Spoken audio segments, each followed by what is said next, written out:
Hello everyone, welcome back to the Vintage Warlock channel. I hope you are all safe and well. And today we're going to be doing a roundup list of one of the largest brands in the world, Seiko, and we're going to be having a look at one of their most iconic lines, that is the Seiko 5 line. And we're going to do a top 5. So it's a top 5 of the Seiko 5s. Alright then, let's roll the credits.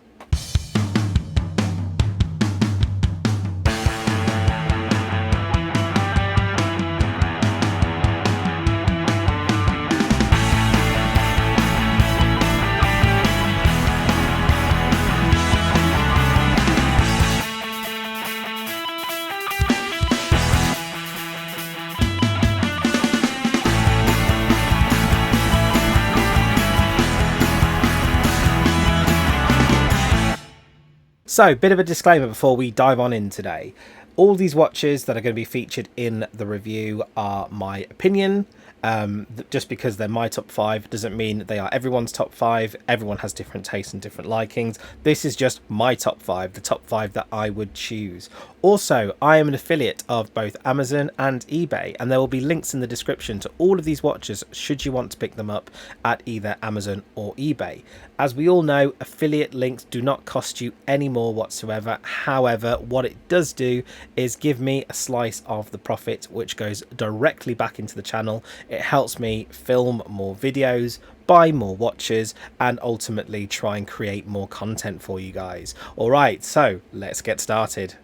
Actually, before we dive on into the video, it would be a good idea to briefly explain the history behind Seiko 5. Now, this isn't a history video today, this is just a quick introduction to what the Seiko 5 line is. So it was actually released as the Seiko Sportsmatic 5 in 1963, so it's a fair old whack ago and much longer than I thought the Seiko 5s had been going for.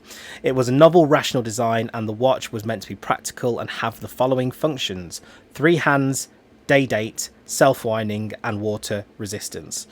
They obviously have added hacking, and there are some extra bits and pieces that have been added to these watches over time, but that was the initial basis of it.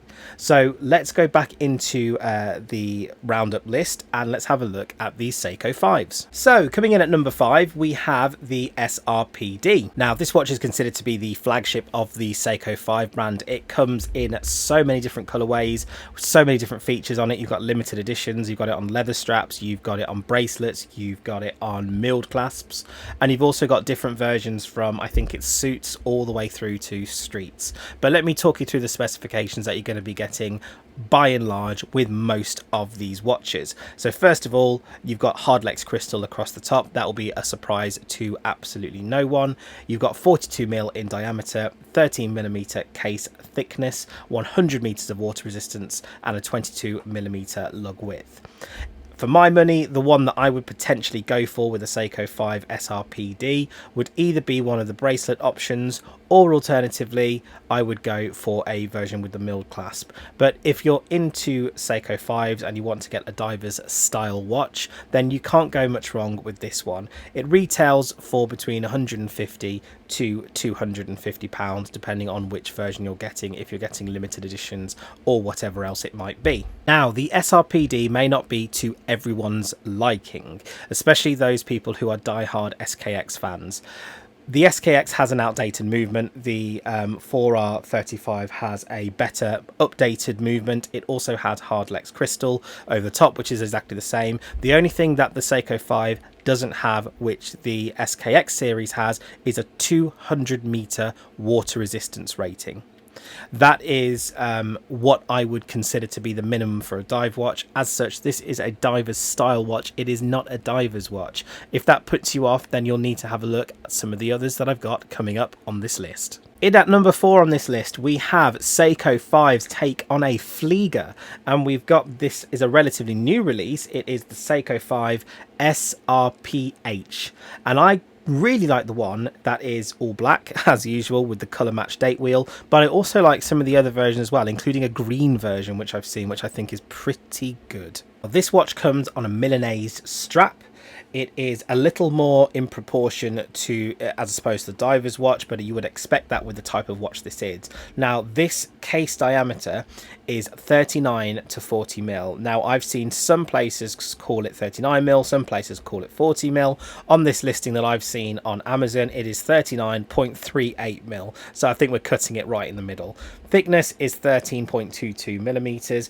Bandwidth is a 20 mil. So I think what they mean by that is the lug width is a 20 mil lug width. Again, this is Hardlex crystal. All of this will be. Again, it's the 4R35 movement. This watch itself has around, I think it's 100 meters of water resistance, and I really like the design of this watch. It's something a little different. It's more of a pilot style watch, but it kind of gives you a little bit more personality, I would say, than you get with some of the other Seiko 5 watches. Next on the list, we have the Seiko SRPG, which is another military style watch, but this is a field watch, whereas the previous was a Flieger or pilot's style watch. So the Seiko SRPG comes in a number of different colorways. For my money, I would go for either the blue dial or the black dial. The blue dial, I'm not a big fan of in-your-face blue, but I do like the blue that you can see on this listing here on Amazon.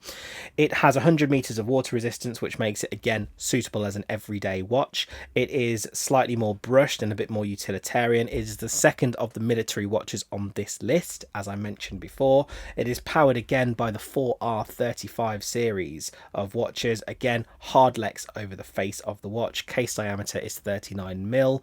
Thickness is 13.2 mil, and the lug width is 18 millimeters. This watch, again, will wear pretty well on anyone's wrist, and it is definitely a good shout within the Seiko 5 range. In at number 2, and the penultimate watch on this list, is the watch I actually own. It's the one that I currently own of the Seiko 5 range, which is the SRPE, also known by many reviewers out there and many critics as the Dress KX. The Dress KX makes an incredible argument for being a Garda watch on almost any budget.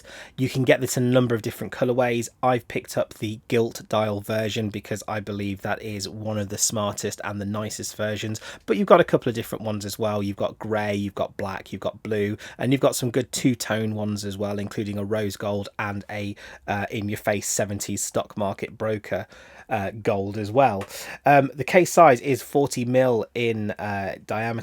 It is also 13 mil thick. The bandwidth on this one is a 20 mil bandwidth, and for my money you can get this on a NATO strap, I believe, but I would always opt for the stainless steel bracelet. This watch is pretty much all over the place. It has a similar sort of presence, I guess, as the SRPD, which is the number 5 on this list. However, with the removal of the bezel to make it dressier and a slight downsizing, I think this watch is a really smart choice, and it's a great, this one, it would make a great first time watch for anyone who is first getting into horology, or somebody who just wants a cheap everyday watch that is going to be good for their collection and well within a budget. And before we go into number 1 on this list, let's go through the top 5 one more time, top of the pot style. So at number 5 we had the SRPD. At number 4 we had the SRPH. At number 3 we had the SRPG, and at number 2 we had the SRPE. So who's number 1? So number 1 on this list, I think most of you have seen this coming. It is the Seiko 5, the new GMT model, the SSK. And why have I chosen the SSK? I'm going to talk about it a little bit now. So the Seiko 5 GMT is without a doubt one of the most important and probably most hyped, and I would dare say best releases that Seiko have made in absolutely years. It ticks a lot of boxes for people who are fans of the SKX and wanted something upgraded, people who wanted additional functionality, and also people who are just starting out in watch collecting. But what makes it so good? In my opinion, the first thing is the GMT hand, of course. Secondly, it is the designs of this watch. You've got some really interesting design. You've got a black on grey, you've got a blue, and you've also got an orange dial. The orange dial, I think, is pretty cool. It's just something else. It's something fun. Yes, it's a push-pull crown with 100 meters of water resistance, but it does have a GMT style bezel, which I quite like. But the other thing that I feel that Seiko have slightly upgraded on is the bracelet. So the bracelet is a Jubilee bracelet. I'm not a big fan of Jubilee, but I think in this case, I think it looks pretty good and it's pretty well done. It has solid end links, which is something that a Seiko 5 just doesn't have. It has solid end links, which is pretty good. It is a good, it's a good looking watch. Now, other specifications in this watch include a case diameter of 42.5mm, a thickness of 13.6mm, and a lug width of 22mm. It is very much in the same vein as the SKX in terms of size and wearability. So that's it, guys. That is the end of the list. That is the top 5 Seiko GMTs. That's it. You're done. Time to go home. Well, not really.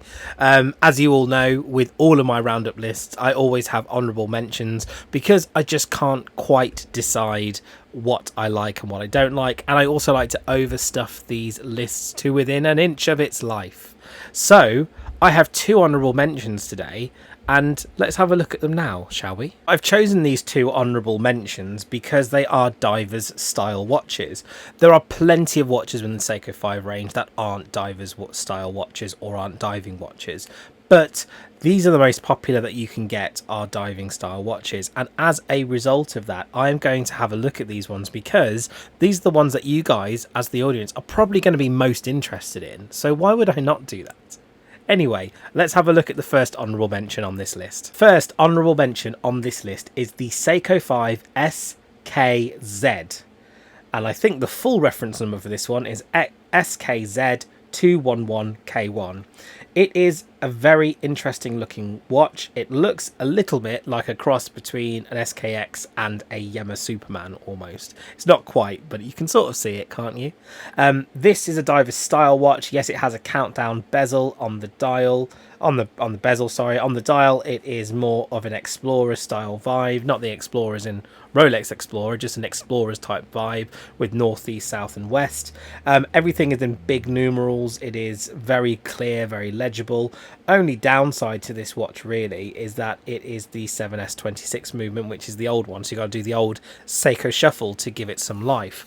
However, apart from that and a bracelet which is going to be very standard, it still has solid end links, which is pretty good for this watch, and it also has something very unique which you don't get with a lot of Seiko 5s. Yes, the uniqueness of this watch is that it has not 100, not 150, but 200 meters of water resistance. So this is a watch that you can properly scuba dive with if you are so inclined.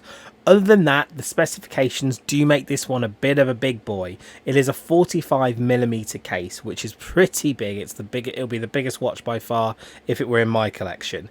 Thickness of 14mm and a bandwidth of 22mm. So if you feel that you can pull off those proportions, and just remember, usually with Seikos they have a shorter lug to lug, so you may be able to pull it off. But if you feel that you can pull this off, then this may be the Seiko 5 for you. You can currently get this one for around £200–250 in the UK. As usual, links below. And the final watch on today's list, the last watch that I've mentioned as an honourable mention, if you can find it at a good price, if you can find it for a good price, and I have to keep saying if you can find it for a good price, because there is no point spending £400–300 on this watch. If you can get it sub 300, I think you've got yourself a bit of a cracker. It is the Seiko SNZH, or for the full reference of this one, the SNZH57K1. I'm going to have a look for price of this one post recording this video. I tend to record first, then get footage later on these roundup videos. But if I do, I'll leave some links below. The watch in itself has some really interesting mechanics to it. It is 100 meters of water resistance. It has 42mm case diameter, 14mm thick. So again, it's pretty thick. And the bandwidth on this one is actually supposed to be 21 mil, so a lug width of 21mm. It has a domed hardlex crystal, which is slightly different to some of the other hardlex crystals that you find, and it's very 50 fathomsy, isn't it? It's got something that's 50 fathomsy about it. And the reason I've included this on this list is, yes, it has 100 meters of water resistance, not 200, but it is gilt dial. and I'm such a sucker for a good gilt dial. I think this gilt dial looks pretty nice, but you know, if looks alone could get you a watch, this would be fantastic. But you know, it's not just looks, you have to consider price as well. This watch is nice, it's okay, but for the price you're paying for it, you need to see if you can get it for cheaper. But the Seiko 5, that one is pretty good. So the Seiko 5 range, what do you think of it? Let me know in the comments below. Have I missed out any that are your favourites? Again, let me know in the comments below. If you haven't already, don't forget to follow me on Instagram. Don't forget to like, share and subscribe to this video. We try and get at least 2 videos a week, one midweek and one at the end of the week. But guys, take care of yourself, and I will see you all in a future video.